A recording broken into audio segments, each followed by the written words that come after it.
बिस्मिल्लाहिर्रहमानिर्रहीम। अस्सलामुअलैकुम। मुझे पुलिस का शोबा बहुत पसंद था। हमारे घर में अल्लाह का खास करम था, हर चीज मौजूद थी।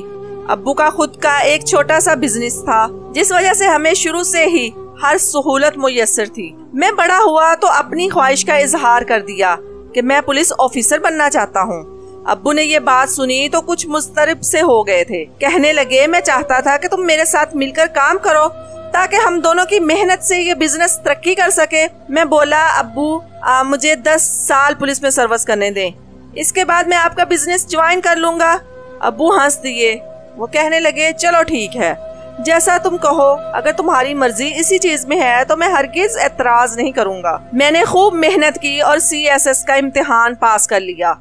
मैंने पुलिस में ज्वाइनिंग कर ली। मुझे सबसे ज्यादा अच्छी जो चीज लगती थी वो ये थी कि मेरा ट्रांसफर कभी कहीं हो जाता तो कभी कहीं। मैंने अपना ट्रांसफर रोकने की कभी कोशिश नहीं की थी, क्योंकि मुझे यहाँ वहाँ सर्विस देना अच्छा लगता था। मैं पिछले 3 साल से सक्खर में अपनी ड्यूटी सर अंजाम दे रहा था। आज सोकर उठा तो मुझे फोन आ गया कि आपका तबादला लाहौर हो गया है। ये बात सुनकर मुझे अच्छा लगा था, क्योंकि अब मैं सक्खर से बोर हो गया था। मैंने यहाँ पर जो चीजें एडवेंचर करनी थी वो कर ली थी।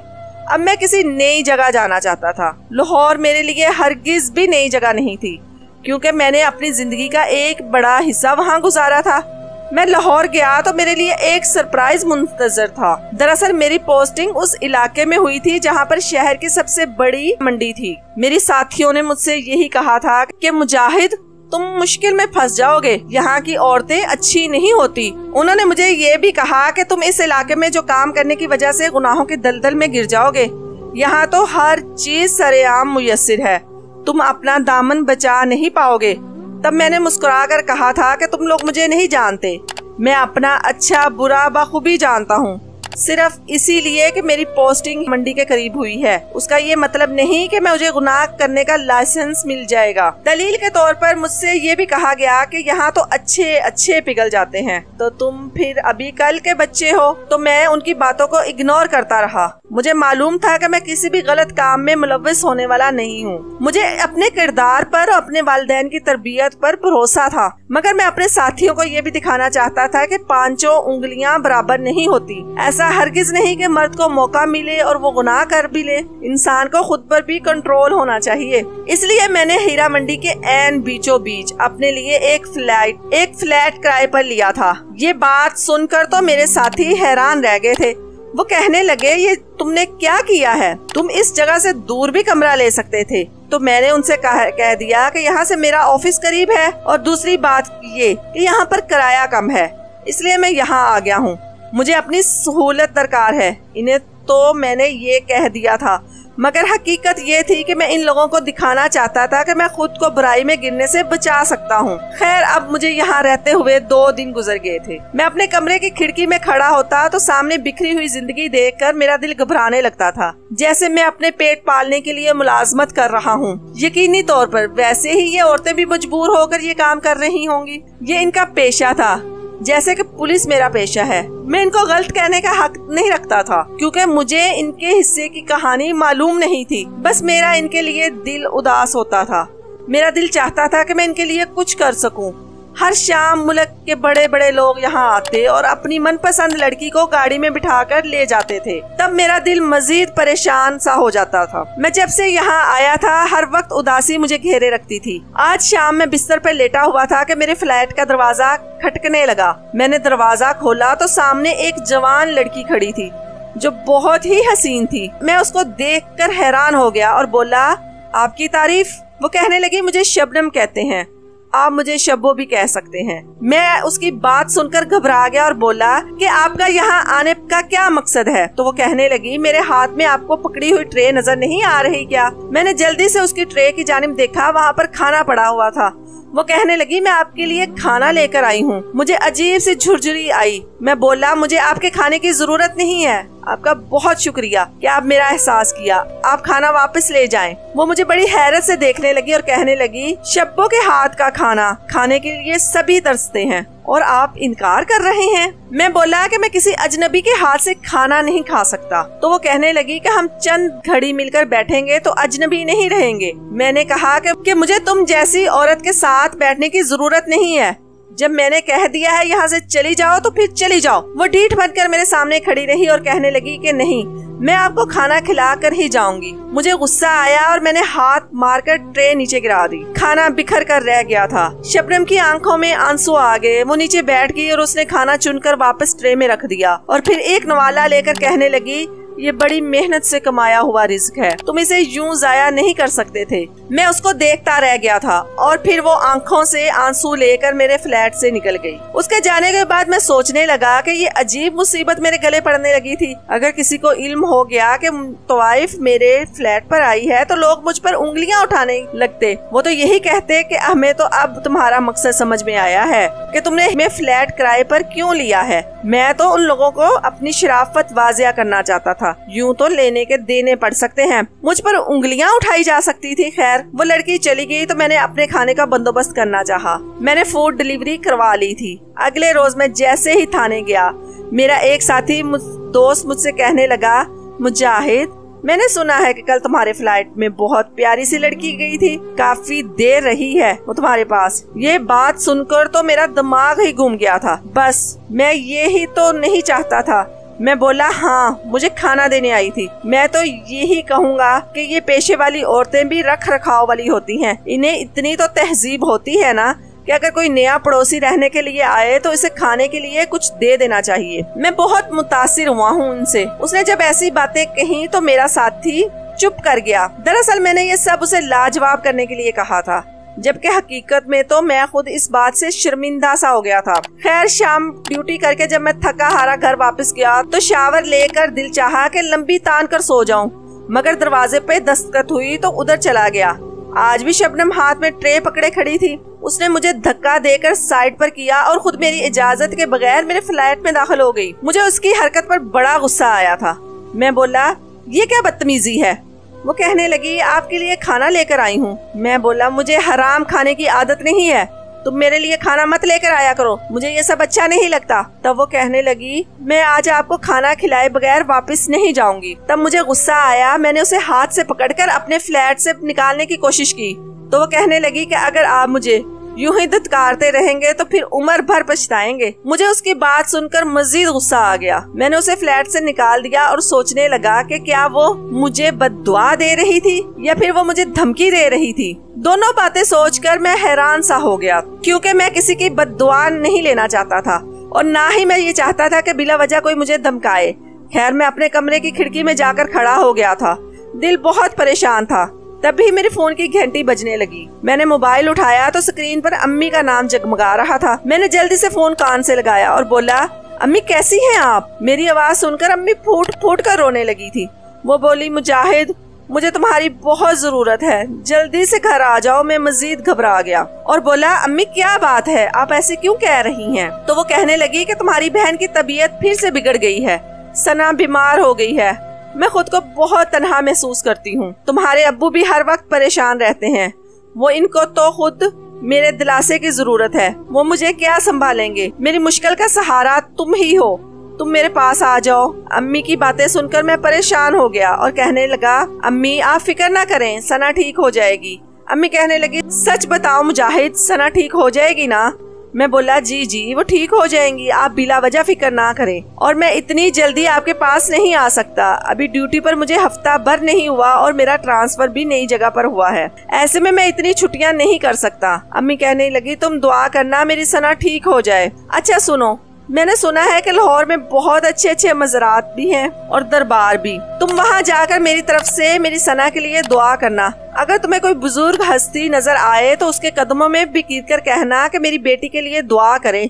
मैं बोला, अम्मी ऐसा ही होगा, आप फिक्र ना करें। अब मैं और अम्मी बड़ी देर फोन पर बातें करते रहे और जब वो थोड़ी पुरस्कून हो गई तो मैंने फोन बंद कर दिया। अब मुझे शबनम का ख्याल आया था, कहीं उसकी बददुआ तो नहीं लग गई मुझे, जो मेरे घर का सुकून खराब हो गया था। मेरी माँ परेशान हो गई थी। मैंने सोचा कि अगर कल शबनम मेरे लिए खाना लेकर आई तो मैं इसे आराम से समझा दूंगा कि मैं यहाँ पर काम करने आया हूँ। मुफ्त की चीजें बटोरने के लिए नहीं आया, इसलिए तुम मेरे फ्लैट पर ना आया करो। मगर मैं भी क्या करता, जब वो मेरे फ्लैट में जबरदस्ती दाखिल होती थी तो मुझे इस पर बड़ा गुस्सा आता था। मैं अब बैठा अपनी बहन के लिए दुआएं कर रहा था। मेरी बहन अच्छी भली थी, मगर बचपन में उसके साथ एक ऐसा सानहा हो गया जिसकी वजह से हमारी जिंदगियां यकसर बदल कर रह गई थी। हमारी जिंदगियों से खुशियां चली गई थी। वो अभी तक इस हादसे के जेरे असर थी और अक्सर उसकी तबीयत खराब हो जाया करती थी। जब मेरी बहन की तबीयत खराब होती तो अम्मी खुद को कसूरवार ठहराने लगती थी। उनको यही लगता था कि जो कुछ भी हुआ है उनकी वजह से ही हुआ है।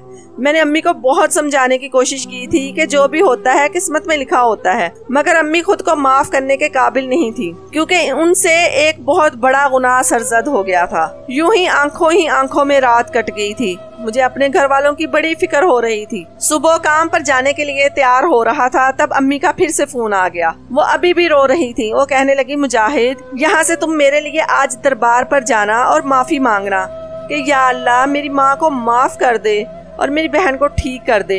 मैं बोला, अम्मी आप क्यों माफी मांगती हैं? मैंने आपसे पहले भी कहा है कि आपके हाथों जो भी हुआ है बस सिर्फ एक हादसा ही हुआ है। मगर अम्मी कहाँ समझने वाली थी। वो कहने लगी कि दरबार में जाकर तुम मुझे तस्वीर भी भेजना, तभी मैं तुम पर एतबार करूंगी कि तुम सच में दरबार में गए थे। मैंने कहा ठीक है। फिर मैं अपने काम पर चला गया था और ब्रेक के वक्त मैंने सोचा कि मुझे अब दरबार पर चले जाना चाहिए, क्योंकि अम्मी का बहुत अकीदा था। मैं सिर्फ उन्हीं की खुशी के लिए गया था, क्योंकि मेरी तो यही सोच थी कि अल्लाह हर जगह मौजूद है। अगर आप उससे हम कलाम होना चाहते हैं तो आपको किसी दरबार में जाने की जरूरत नहीं, आप अपने कमरे में बैठे बैठे भी दुआ कर सकते हैं।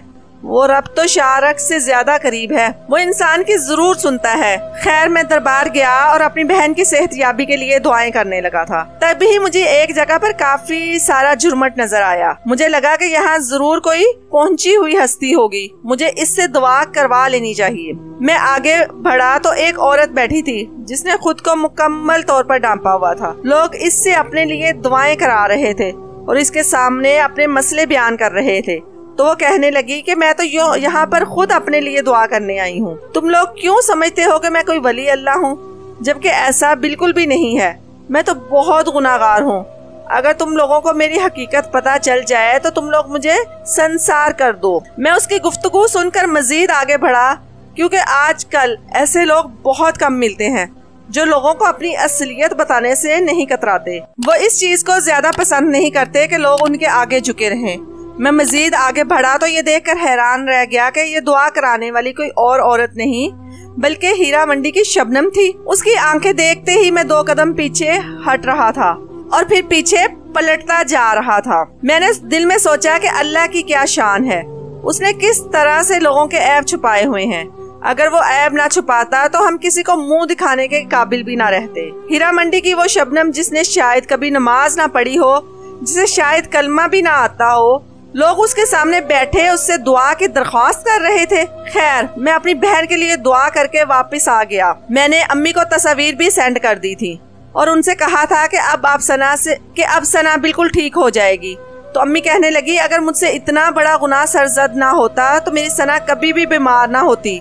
मैंने बहुत गलत किया। मैं बोला, अम्मी आप दिल से इस वाक़ये को निकाल क्यों नहीं देती? आपने कुछ भी तो जानबूझकर नहीं किया। जो भी हुआ है गलती से हुआ है, आप गुनाहगार नहीं हैं। अम्मी फूट फूट कर रोने लगी थी। वो बोली, तुम मुझे झूठे दिलासे देते हो, मेरे सर पर बहुत बड़ा गुनाह है, मैं बख्शी नहीं जाऊंगी। मैंने किसी का दिल दुखाया था, अब मेरी औलाद पर मुश्किल आ गई है, मेरी सना कभी भी ठीक नहीं हो पाएगी। मैंने अम्मी से कहा कि आप मायूसी की बातें करना छोड़ दें, इंशाअल्लाह सना ठीक हो जाएगी और मैं इधर भी डॉक्टर्स का पता करूंगा और फिर आपको और सना को इलाज के लिए लाहौर ले आऊंगा। मेरी बातें सुनकर अम्मी खुश हो गईं। खैर, मैंने फोन बंद कर दिया और सोचने लगा कि क्या ये सब मेरी अम्मी की गुनाह की वजह से हुआ है। मैंने जोर से नफी में सर हिला दिया था। मेरी बातें सुनकर अम्मी खुश हो गईं। खैर, मैंने फोन बंद कर दिया और सोचने लगा कि ये सब मेरी अम्मी की गुनाहों की वजह से है, तो मैंने नफी में जोर से सर हिला दिया, क्योंकि ऐसा हरगिज ना था। दरअसल जब मैं और सना छोटे थे तो हमारे घर में एक काम वाली औरत भी रहती थी। उसका नाम सफिया था और उसकी बेटी भी हमारी हम उम्र ही थी। जब सफिया हमारे घर काम करती तो उसकी बेटी हमारे साथ आकर खेलने लगती थी। एक दिन हम तीनों छत पर खेल रहे थे और बिल्कुल सीढ़ियों के पास खड़े थे। जब अम्मी ने ये देखा तो उन्हें गुस्सा आ गया। वो कहने लगी, तुम लोगों को पता नहीं है कि सीढ़ियों के पास नहीं खेलते, कोई गिर जाएगा तो गहरी चोट आ जाएगी। इतना कहकर अम्मी गुस्से से हमारी जानब बढ़ी थी। हमें तो इल्म था कि अम्मी कुछ नहीं कहेंगी, मगर काम वाली की बेटी डर गई और वह पीछे हटती गई। उसे खबर भी ना हुई और उसका पाँव फिसल गया और वह सीढ़ियों से नीचे गिरती चली गई और कोमा में चली गई। ये मंजर देखकर हम सब बहुत खौफजदा हो गए थे, चीखें चलाने लगे थे। अम्मी भी बहुत ज्यादा घबराई हुई थी। एम्बुलेंस को बुलवाया गया और उसमें नाजिया को डालकर अस्पताल ले गए थे। डॉक्टर ने बताया कि बच्ची के दिमाग से खून निकल गया है और बहुत गहरी चोट आई है। इसका बचना तकरीबन नामुमकिन है। तब हमारी काम वाली झोली उठा उठा कर अम्मी को बद्दुआएं देने लगी थी। वो कहने लगी कि आपके बच्चे भी तो खेल रहे थे, आपने अपने बच्चों को धक्का नहीं दिया, मेरी बेटी को धक्का दे दिया। अम्मी ने उसके सामने हाथ जोड़ दिया और कहा कि मेरे बच्चों को बद्दुआएं मत दो, मैंने तुम्हारी बेटी को धक्का नहीं दिया। वो खुद ही डर के पीछे हटी थी। अम्मी ने नाजिया के इलाज का सारा खर्चा बर्दाश्त किया, मगर वो बच ना सकी थी। वो 3 हफ्ते कोमे में रहने के बाद इंतकाल कर गई। काम वाली सफिया बहुत रोती थी, हर वक्त दुखी रहती थी। उसकी हालत देखकर अम्मी भी बहुत परेशान रहती थी। वो यही कहती थी कि अगर सफिया की बजाय मेरा कोई बच्चा बिछड़ जाता तो मैं क्या करती। सफिया अम्मी से नफरत करने लगी थी, मगर अम्मी पीछे नहीं हटती थी। अम्मी सफिया के बाकी बच्चों के लिए खाना, जूते और कपड़े भिजवाने लगी थी। हर तरह से उनकी माली मदद करती थी और बार बार ये पैगाम भेजती थी कि सफिया मुझसे बदगुमान मत हो, मैंने तुम्हारी बेटी को धक्का नहीं दिया। मुझे अल्लाह से डर लगता है, क्या मैं अपने बच्चों को छोड़कर तुम्हारी बच्ची पर जुल्म कर सकती थी। खैर सफिया को अब आहिस्ता आहिस्ता सब्र आने लगा था। अब वो हमारे घर फिर से काम करने लगी, मगर अब अम्मी से इनसे ज्यादा काम नहीं करवाती थी, बल्कि इसे अपनी बहनों की तरह ही ट्रीट किया करती थी। अम्मी यही कहती थी कि सफिया तुम मेरी बहन हो, तुम्हें जिस चीज की जरूरत हो मुझसे कह देना। अम्मी बार बार उनको ये भी यकीन दहाई करवाती थी कि तुम्हारी बेटी के साथ जो कुछ हुआ है मैं उससे कसूरवार नहीं हूँ। खैर अब सफिया बिल्कुल ठीक हो गई थी और वो मुझसे और सना से प्यार करने लगी थी। वो सना का कहती कि मुझे इससे देखकर अपनी नाजिया नजर आती है। एक दिन अम्मी ने सफिया को घर में काम करने के लिए छोड़ा और मुझे और सना को पार्क लेके गई। हम दोनों आइसक्रीम के लिए शोर कर रहे थे। अम्मी आइसक्रीम लेने गई तो सना कहती मैं भी अम्मी के पीछे जा रही हूँ। मैंने उसे बहुत मना किया कि अम्मी हमें जिस बेंच पर बिठा कर गई हैं हमने वहीं बैठे रहना है, नहीं तो वो गुस्सा करेंगी।